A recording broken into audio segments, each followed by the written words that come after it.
s'agit là du professeur Maurice Kamto.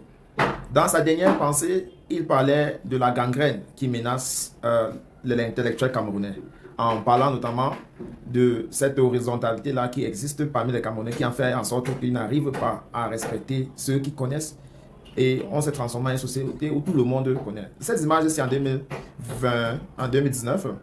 C'était à son retour à Addis Abeba. Et les gens disaient que John Fundi avait fait pareil. Au lieu de lui féliciter. Ceux qui critiquent Kamto n'aiment pas ce genre d'image. Ils n'aiment pas. Ils n'aiment pas du tout. Et dans le débat qui va suivre prochainement, c'est Fridolin qui explique comment le régime en place a engraissé les gens à penser que combattre les autres, c'est la meilleure façon de se hisser. L'hypertrophie de l'ego collectif. Il dénonce ce qu'il appelle une nation composée de 30 millions de génies, chacun s'autoproclamant expert en tout, confondant savoir véritable et opinion infondée. Ce narcissisme généralisé s'accompagne d'une superficialité dans les rapports sociaux et dans les formes d'expression publique. Kamto dresse ainsi le portrait d'une société où le verbe a été perverti, où dire c'est faire, comme si le simple fait d'énoncer des idées suffisait à les concrétiser. Dans un contexte où les réseaux sociaux amplifient cette logique de représentation, l'auteur critique une culture de l'esbrouf, du spectacle et de l'illusion, où le fond s'efface derrière. Cette stratégie-là, c'est pour embrouiller mon discours. Je vais le tenir. Allez-y, allez-y, docteur. Et si vous ne voulez pas me parler, quand vous n'allez pas la parole, je vais vous empêcher de parler. Je vous dis à l'endroit de M. Mbia et à l'endroit de... Non, je ne parlerai plus. Moi, je ne parlerai plus. Même si je suis comme je suis, vous savez que vous avez obligation de m'écouter. Oh, oui, obligation, parce que je vous fais pareil avec vous. Pas sûr. On y va, docteur. Bon, ils ont pris beaucoup de temps. Je ne sais pas comment vous faites, vous, pour mentir à haute voix. Et pour dire aux gens que nous devons faire ce que le président doit faire. Non, oui, monsieur Mbia. On doit faire le contraire du veut parce qu'il n'a pas fait ce qu'il devait faire. Et parce qu'il a trahi et l'université et le peuple camerounais. Je m'explique. Lorsque un monsieur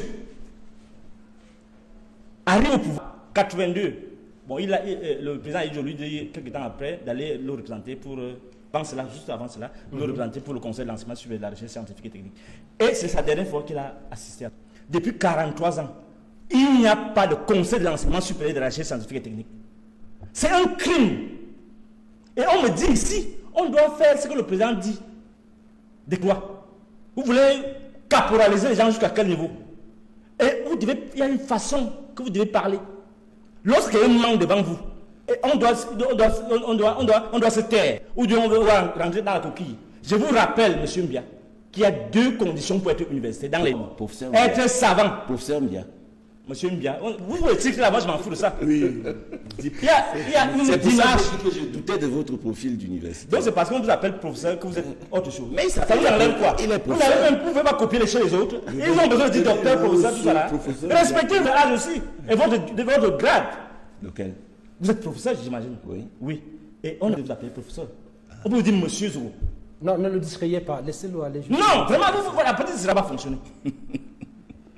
Vous êtes ligué contre moi et vous allez avoir ce que vous devez avoir. Et je dis donc, l'universitaire, principe, c'est d'abord un savant, savoir savant. Mais aussi quelqu'un qui est engagé à créer des convictions. Parce que dès la base, l'université ne forme pas des béni-oui.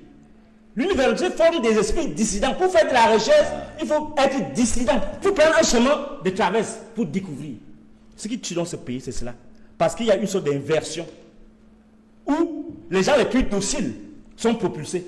Parce que parfois, ce sont les gens les moins capés au niveau de la pensée critique. Et c'est le système qui a voulu cela comme tel. Un pays. Einstein disait qu'inventer, c'est penser à côté. Oui, à côté. L'université est devenue le fardeau. C'est le professeur Messanga. Devenu un fardeau pour ce pays.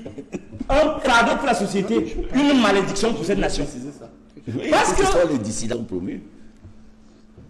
C'est ce que le professeur Messanga a dit. Non, mais laissez son temps de parole, s'il vous plaît. L'université est devenue un anti-modèle. Voilà les anti-modèles de tout le monde. Des gens dont les seules références, c'est le titre, c'est le grade. Et c'est eux donc qui sont les vecteurs du désordre, les vecteurs de l'asservissement dans la société.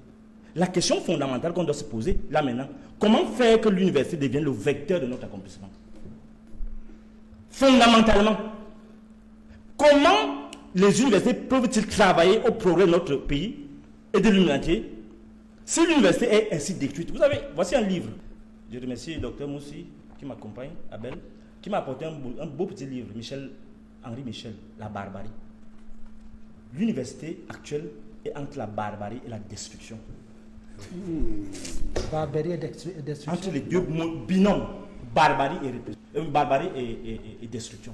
C'est ça. Parce que dans un monde qui a un tel taux de banditisme, même le banditisme intellectuel, parce que ce qu'on fait là, ce n'est pas des intellectuels, ce n'est pas des universitaires normaux, c'est des bandits. Des bandits qui sont à la quête d'un trésor. C'est pourquoi il s'agit beaucoup. L'université doit poser cette question. Comment naître de nouveau pour s'émanciper du conflit infâme de la routine, de la sottise et de l'immobilisme? C'est la question fondamentale. Est-ce que l'université peut naître de nouveau? Oui. Il faut qu'il y ait une réforme de l'université.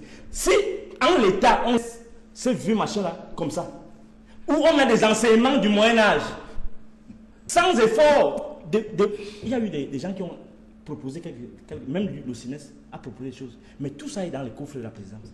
Parce que ces gens-ci, dont les compétences sont hypothétiques certainement, je ne parle pas aux deux peut-être, mais qui sont au cœur du pouvoir, ils n'ont pas besoin des citoyens engagés. Ils ont besoin des dociles, des bénis oui-oui. Or, un pays où le griotisme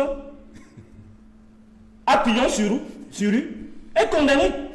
Un pays où l'aventisme que vous voyez là prévaut, où des gens ne peuvent le miel du pouvoir. C'est un pays perdu.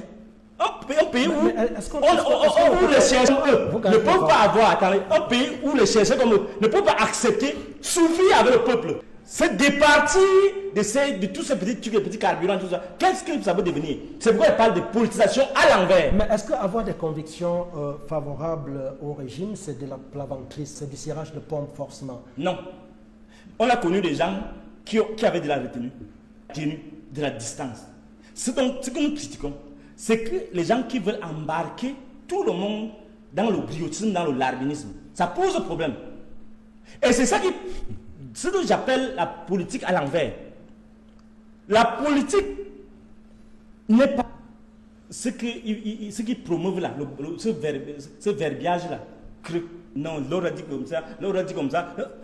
L'universitaire n'est pas un réciteur. L'université, c'est un penseur. Et malheureusement, là maintenant, l'université est en panne de pensée critique. Pourquoi? Parce que eux, qui sont supposés ouvrir le cerveau des enfants, les abrutissent.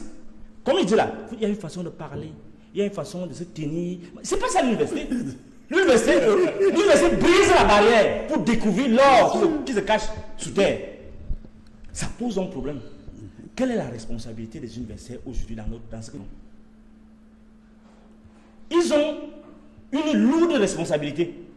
Parce que ce qu'ils ne peuvent pas faire, c'est permettre qu'il y ait une réforme de l'université, justement. Ce qu'ils ne peuvent pas faire, c'est permettre qu'il y ait une réelle autonomisation de l'université, parce qu'ils ne peuvent pas gérer les cas comme nous. Et nous sommes nombreux. Les gars qui ont l'esprit affûté, les gars qui ont de la créativité, ils doivent soit les soumettre par la secte, soit les soumettre par le mysticisme, soit les soumettre par la peur.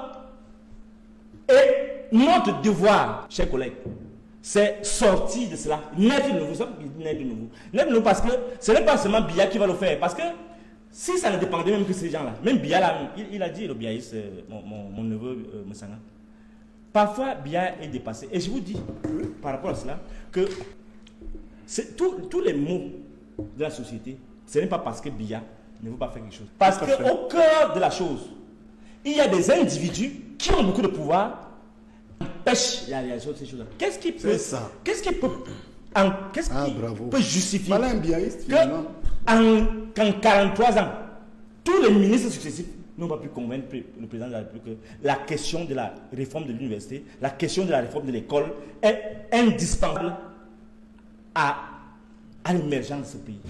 Ça pose problème parce que là, nous voyons des gens comme Jean-Paul Biya venir ici réciter les auteurs. Or, ce sont les décideurs du municipal. On comprend que, même quand Biya dit, je lui écris, il répond que, faites une enquête par rapport à ce cas, il s'assoit sur le dossier. Il s'assoit sur le dossier. Il s'assoit sur le dossier, pourquoi? Parce que, ils disent que, si je rentre à l'université là-bas, je vais pervertir la jeunesse. C'est-à-dire quoi? Je vais ouvrir les yeux aux gens pour qu'ils voient leur petit... Vous n'êtes pas à l'université? Je ne suis pas là pour répondre à vos questions. J'ai toujours reçu M. Nkeye. J'ai toujours reçu M. Nkeye. En 20 ans, j'ai toujours reçu M. Nkeye, qui est un frère et ami. Toujours reçu. Qu'est-ce qu'il vient de saluer? Ça veut dire que tu as reçu. Non, le champ M. Nkeye. Vous allez organiser les réformes de l'université quand donc, me rencontrer, c'est un problème. C'est un événement. M. Nkeye. Non, on a toujours échangé sur notamment les questions liées à cette évolution de l'université. On n'a pas parlé de ça. Non, toujours, M. Nkeye. On a parlé des choses des villageois. On n'a pas parlé des choses qui peuvent édifier l'esprit. Non. Je ne sais pas comment l'intellectuel, comment l'université, comment un village.